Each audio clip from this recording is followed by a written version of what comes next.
Կարծում եմ լսել եք, որ Ստիվ Ջոբզի մայրը հայուհի էր, բայց ամեն ինչի մասին հերթով։ Սթիվը ծնվել է 1955 թվականին Սան Ֆրանցիսկոյում։ Նրա մայրը ամերիկուհի Ջոան Շիբլը սիրահարվում է սիրիացի ուսանող Աբդուլ Ֆաթահ Ջանդալիին։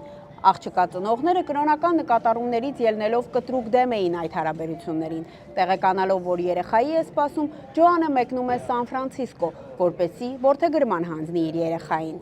Նրան որդեգրում է Փոլ Ջոբզ և Կլարա Հակոբյան զույգը։ Կլարայի ծնողները Լուիս Հակոբյանն ու Վիկտորիա Արթինյանը Միացյալ Նահանգներ էին գաղթել Մալաթիայից, փրկվելով հայոց ցեղասպանությունից։ Այս պատմության ամենադրամատիկ կետն այն է, կարծում եմ, որ չնայած բոլոր խոչընդոտներին Ստիվի ծնողները երեխային որդեգրման հանձնելուց 1 տարի անց այնուամենայնիվ ամուսնանում են։ Մահից առաջ Կլարա Հակոբյանի վերջին խնդրանքն է լինում որդուն հանդիպել կենսաբանական մորը, ու թեև Ստիվը դեմ էր, կատարում է մոր վերջին ցանկությունը։